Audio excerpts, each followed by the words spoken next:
Our state has some incredible problems. My name is Lynn Hinderrocker. I'm here to talk about that with you and talk about the trends that have shaped this state and dragged us in one direction or another. We're not really we're not realizing the dream we had way back in the early 2000s or even around 2008 or 9 or 10. My name is Lynn Hinderrocker. Welcome to WowBiz Nebraska. We're going to get it on right now. This is the perfect place to hear a great fish story. I'm going to tell you. My name is Lynn Hinderrocker, and you're watching WowBiz Nebraska, absolutely, where we do business trends. We talk about strategy. We report news from across the entire state. We're actually going to be doing quite a bit of that in the near future. And we introduce you to these highly intelligent and articulate people. Here's one right now. Mr. Bruce Aaron. Mr. Bruce Aaron. So thank you so much for being here. Fish story? Yeah, a fantastic fish story. And it's all symbolism, you know, and I'm going to chat a little bit about that. Okay. So those of you that have to speak quite a bit, salespeople and so on, and CEOs, I would advise you to pay special attention here because metaphors and symbols are extremely important these days. Right. And but here was the deal. I was over at Hanscom Park here in the Omaha, Nebraska area. Beautiful park. Beautiful park.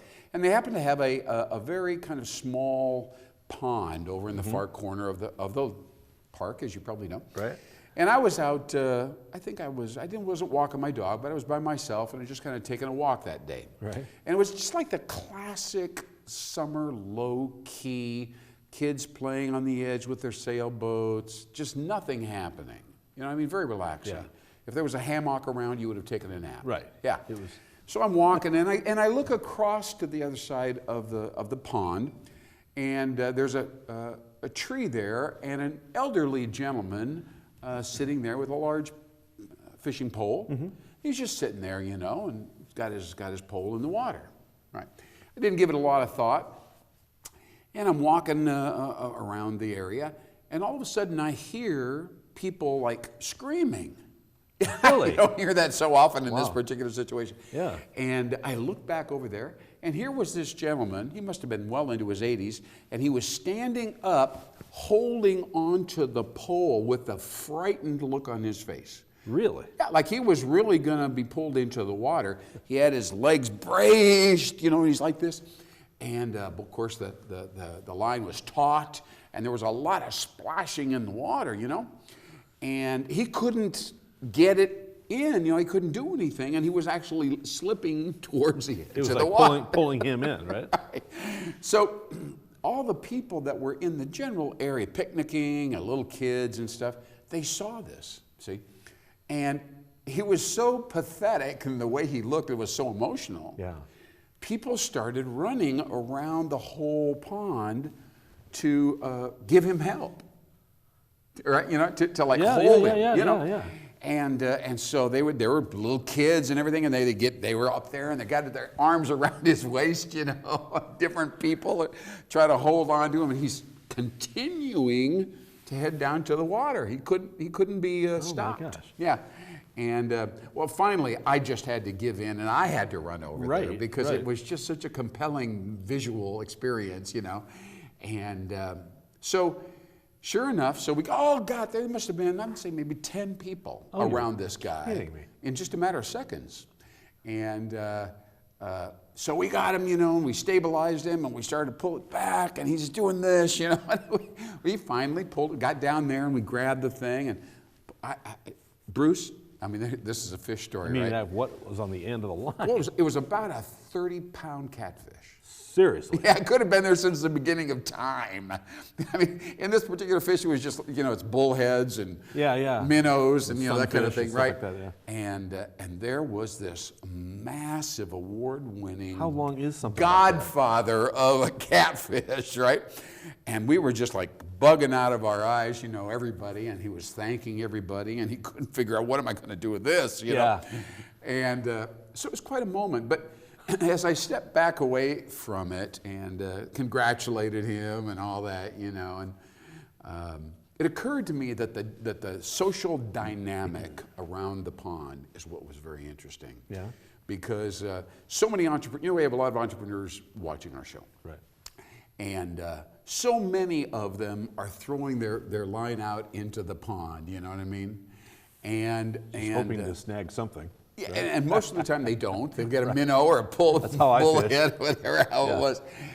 But the beauty of it is that people are attracted to extraordinary grit, so to speak. When you take the entrepreneur and he goes for it and he hangs in there and he's close to losing everything. But he's got results. He got a result, yeah. when he's getting it, and it attracts people at a very, kind of like Visceral, gut level, right. visceral level. That's very interesting. I think it's a wonderful little symbol. Yeah. And it tells me, it's comforting to know that people will come to your aid. God knows all entrepreneurs are thinking like that. Is there somebody out there that can help me with this? And but it's fascinating, and I think that is the purpose of a startup or a launch or when you're doing something. I think you want to go for the big one. Everybody wants that. You want the big one, and then you want people, and then people will slowly start to come to you and say, how can I help you? I might know a guy who might buy your product or whatever. Well, people are attracted to success. To success, but also to extraordinary effort. Yeah. Right. Heroic effort. Right. They respect whether or not you actually get the fish or not. Right. And that's what I think is really cool. That's a great metaphor. Now, I'm going to segue from that story to a related story. Okay. It's an awful lot of symbols here. When I grew up in a little town in central Iowa, and we're talking way back in the 60s now, and we had something there. We always had a... This is the 1960s, right? Not the 18th. Okay, sorry. No, the 18th. No, we had every year, it was a very big thing, we had our dental parade. Okay, now listen. I'm sorry. It was very serious. Oh my goodness, the kids would have to go to the dentist and then bring the thing and get check marked, and all the classes were competing against each other to see on a percentage basis who had the most kids that had no cavities. No kidding. Yeah. Now this came out of Washington, D.C. Really? At this particular time in history, they deemed that children were not brushing their teeth right or whatever. Right. That the dental health was a big issue. Don't you all wish that's all we had to worry about today? Oh, my God. But so here was the deal. So, weeks in advance, we began planning our dental parade entry. Okay? So you made floats and things? Floats! And music and kazoos and costumes and everything. Pictures of molars, we walk around with sticks. It was just amazing. And I believe, now I hate to say this, I think I was in college before I found out that not everybody had a dental parade. I don't think everybody did. This is the first time I'm hearing about it. I said, why did I pour all my energy into this? You guys. Well, anyway, so what's interesting here, there's a guy named Kawasaki. A lot of people know about this man. He used to be VP of marketing for Apple. And he's a guru, and he writes a lot of books and speaks a lot and so on. He's a smart guy. But one of the things Guy said years ago, he said, never try to sell a product. Don't try to sell a service. Start a cause. Create a cause around your product. And then he said, start a parade. That's what he said. Start a parade and put yourself in the front of the parade. But create a parade that people want to be in the parade. See? A movement. Yes, a movement. Exactly right. And I just want to tell our audience here that as ridiculous as all the silly little anecdotes and metaphors are, that is a profound and powerful piece of advice. Yeah. Huh? Because then it's self-sustaining. You're not pushing it, it's pulling you, so to speak. It is. And there's status in just being in it. Right. Just having the product or knowing somebody who has the product means you're kind of in the club. Right. Right. And the club is moving, by the way. It never stops. That's the other thing, is a movement has got to keep moving. Right. It's but it has momentum, though. It has momentum. And there's meaning behind it. This is another component, you know. Right. Now, as you probably know, personal branding is a big deal for me. And one of them, if somebody said, well, Lynn, what's your personal brand? I would say the phrase that I use often, not that anybody ever asked me, is Lynn, what's your personal brand? Thank you. I feel strongly about it. I haven't said this for 17 years, actually. No, it's entrepreneur of meaning.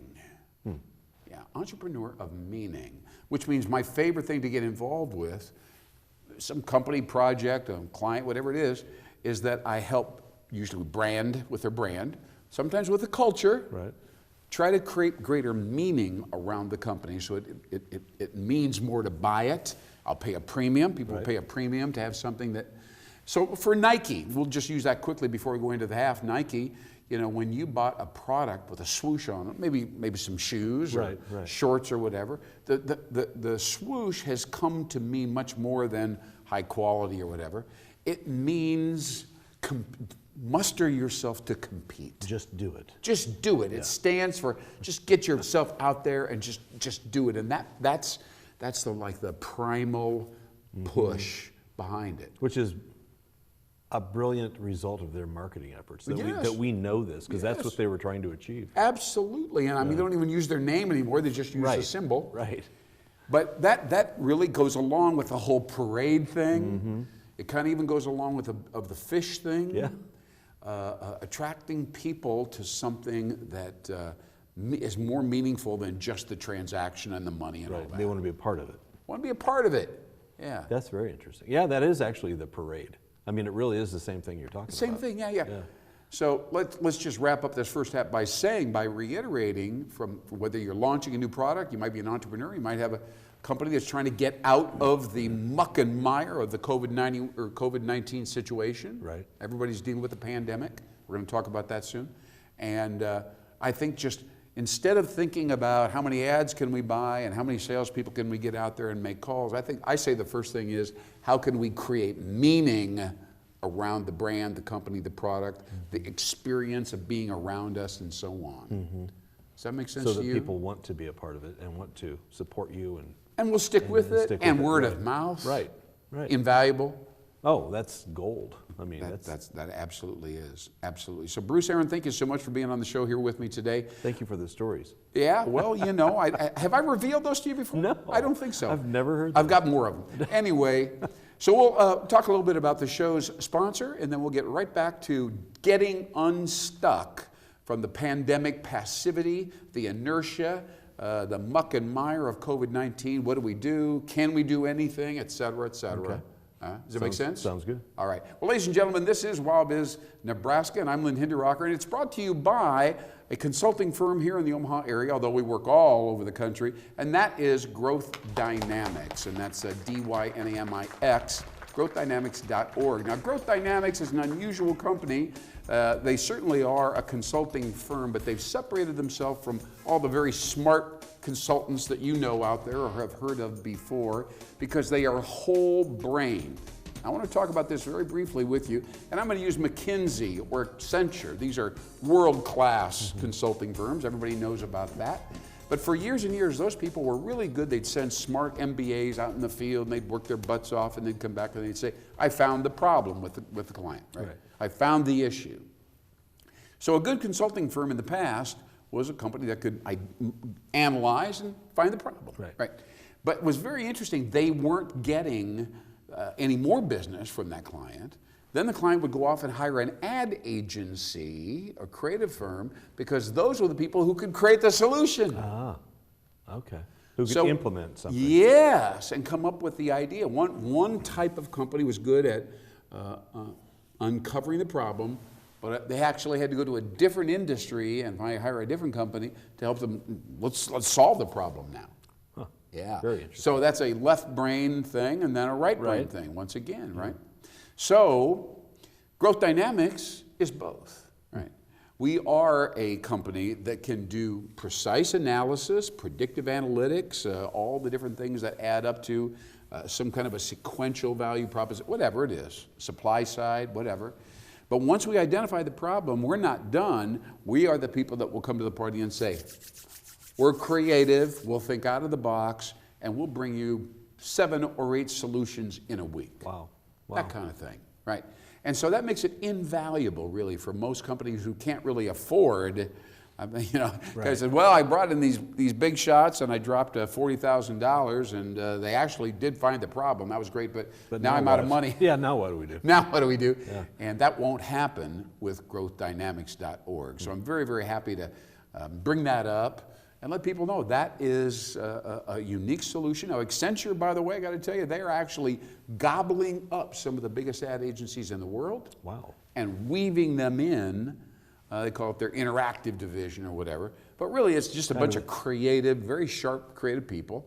And they sit around and say, well, send us the analysts, and we'll figure out the solution when they walk in the door, right? And but we've got it all in our head. It's kind of whole brain here and there. So anyway, check out growthdynamics.org and contact them through the website and ask them for a free audit or some kind of a discussion, figure out whether they're right for you. All right? So welcome back to WowBiz Nebraska with Bruce Arendt. I happen to be just hanging around. My name's Lynn Hinderrocker. It's really his show, by the way. Nobody knows that, but that's a fact. By the way, I have received some inquiries before we jump into this next segment. You know, a lot of people by now are learning a little bit about Nebraska. Right. You've heard it. The word's been out there a while. Right. Some people are kind of getting a feel for what is this thing. And the question comes, where did this come from? You know, pulled it out of thin air. It's kind of unusual, never been done before, I don't think. So I want to let you all know, here's a book. It's a wonderful book by Eric Ries. He's the same guy that wrote The Lean Startup. It's a very big and popular book on New York Times bestseller list and so on. This is his second book, The Startup Way. I don't know if our cameraman can get a good shot of this book, but I do want to encourage you. This is the book that inspired, or at least partially inspired, the Nebraska movement. Okay. Here in the state of Nebraska. Eric Ries is a brilliant young man, wise beyond his years. But one of the cool things is that he basically says, even though you've got a successful business out there in Nebraska, you've been making profits for a long time, you got the system down, all that, you got to figure out a way to go over here without interrupting the flow of your core operations, right? And you got to start thinking like a startup. Like a from scratch. In tandem with your existing. In tandem, right, exactly right. And the key issue is a lot of people don't want to say innovate because they go, well, it's kind of expensive and distracting. Right. He handles that, but he's come up with this idea called the minimum viable prototype, MVP. So he says, when you come up with an idea, which is a whole additional subject, but just get it out there. Bill Gates said the same thing years ago. He said, just get it out there in its most primitive fashion. Bare bones. Bare bones, you don't have to dress it up much. See what people are saying about it, how they react to it intuitively. Various suggestions, you know. And don't blow a lot of money on it until you get that feedback, maybe even waves of feedback. But does the core concept work? That's what they're looking for. Okay. And does it really create new value? Okay. And that is, that's discussed in this particular book. So that makes sense. Yeah, it really does, and it's a wonderful, wonderful book. So try to get Eric Ries' 2 books and check them out. Now, if you'll pull that book over here that we have sitting prominently on this table, it's a book I've had years ago, but it's gotten me through so much. It's called Unstuck. I want to hold it up to our cameraman right there. A little bit difficult to see it, but here's the key deal. Here we are at the end of the pandemic or winding down. We're going into the third quarter. We don't know exactly where we're at. And there are a lot of companies, frankly, that are stuck. Yeah. Especially now. Yeah, I mean, and if you talk to them, they just don't have much confidence that they're going to do anything that good. You know, it's like, well, we'll just hang in there and hope we don't run out of money. Right.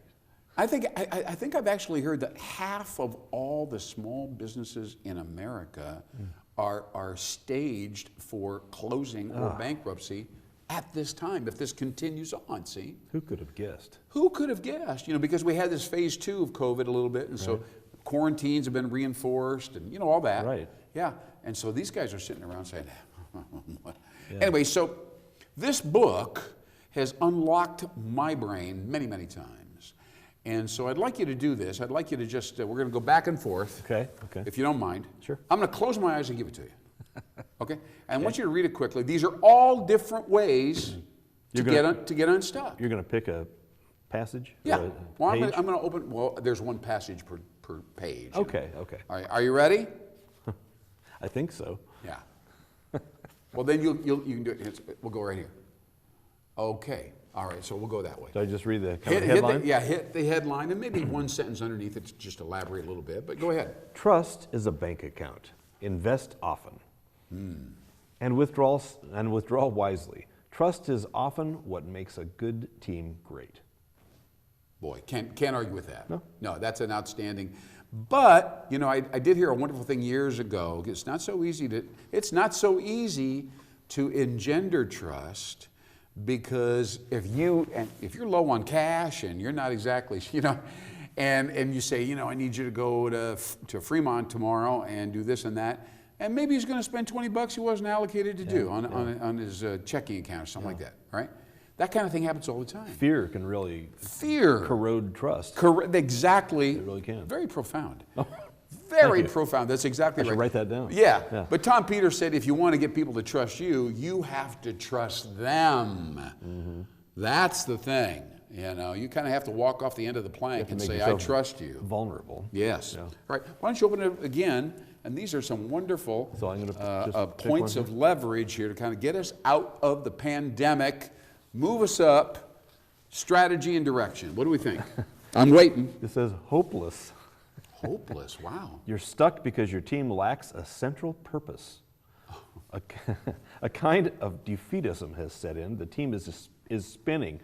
All the hard work seems like exactly that, just hard work. Yeah. There's no feeling of reward, no sense of achievement. Wow. On that happy note, Lynn. Yeah, not happy note. That's no way to get out of the mode, but they are elaborating. But you know, that's a real reflection of how a lot of people are feeling. Yeah, it really is, but nobody wants to really say it quite that explicitly. I love that phrase. Now, let me just ask you this. I'm going to put you right on the spot. Okay. Let's say, for instance, we had a company right here. They've been pretty good. They've been around this area for a while.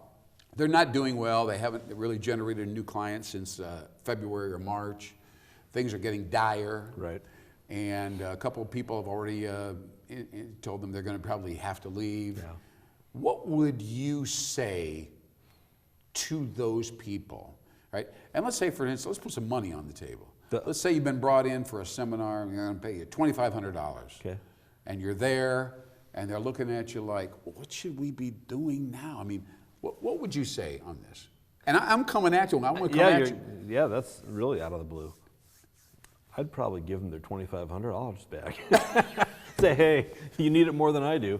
You can't be on this show and say well, that. No, I'm just kidding. Tell me what you think. I don't know off the top of my head. Okay. Depends. Well, it depends on what kind of business they're in. It depends on. Could you go philosophical? Could you go up a level above our secular level, our materialistic level? Kind of go up a level, maybe 2 levels, to this philosophical or even the quasi-spiritual, and have them say, now remember, right? Life is a game. Life is a game. You've been moved around the board a couple times. You picked a couple bad cards, but it's all a game. You got to learn how to play the game. Got to be part of the theater environment of what this is. And remember, these things will pass. Well, I was just going to say, and it's kind of on that same line. If you've been in business for a while, if there's any way to stick in it and just stay with it, and just, you know, you may not have all the answers, but just be present and just be there, because it is going to turn back around at some point. You've got to be there for your customers. Right. And why do people? Some people can handle that and say thanks for that reassuring. Other people will be despondent inside, will not be able to accept that advice. Why do you think that would be? Why would they be despondent? Because they're not putting food on the table. Yeah. And they're very discouraged. Yeah. And it's the reality of zero income, or the cash flow is down. That's a real absolutely, deal. Absolutely. I think there's also some ego involved. That we think of ourselves in certain ways. Right. Circumstances surround us that we're out of control or whatever. We feel deeply guilty, right? Because these things are happening, even though they're not really our fault. Somehow we feel responsible. We feel responsible somehow. In fact, there might be people around us saying, "You need to feel bad." Because somebody's got to feel bad. Right. We just can't sit around and be happy while our whole world or our company involutes. Especially if you have employees. You feel responsible. You want to be responsible for them, right? Right. Absolutely. You don't say, well, everybody on their own, have a good day. No. It's a very interesting thing. And I think this discussion that we're having here at the end of the show, we should have this discussion deeper down the road. Because do you realize that 1 out of 5 young men has discussed seriously suicide, right? And these are working people. Tragic. These are working people. And they don't seem to have any fallback position. mentally and emotionally. It's the hopelessness. That, right, the hopelessness that we're discussing right here. So I'm just saying that's a very interesting topic. And of course, there's a lot of stuff on the internet these days about mental illness, right? Dealing with anxiety, right? And trying to figure out how you should think of yourself under these circumstances. Do you need to get straight with yourself and realize you're really not that good at all? Or you really are better than what you thought and you're going to go through this moment heroically, and anything in between? And look to people who have gone through the same kind of thing in years past. You know, you think of someone who was born in 1900. Right. They went through First World War, Second World War, Vietnam. And there was a pandemic then around 1917. Right? So I mean, they went through a lot of things throughout their life. Yeah, they so really have. Not that helps. Yeah, no. The ability to learn from the past, right? Kind of a big deal. And no, it's always theoretical until it happens to you. Exactly. And then all of a sudden you look around and say, "Somebody tell me what I'm going to do here." Yeah. All right. Well, listen, everybody, we are so happy to have you here on WowBiz Nebraska. You can tell we go all the way across. We span the entire continuum of existence, right? From entrepreneurial development to strategy, and then, of course, all the way to existential issues. There you go. Right. And they do work their way onto the conference table. There's no doubt about that. Well, it's important to consider everything. It's the big picture. Yeah. And you've got the big picture right here on WowBiz Nebraska. I worked that right in. My name is Glenn Hinderrocker. Thank you so much for watching. We'll see you next time with Bruce Aaron. He'll be here as well. And we'll talk soon about some of the news happening around the entire state. Don't miss that. Inside stuff about companies and communities. You're not going to want to miss that next episode. See you then. Bye-bye. Thank you.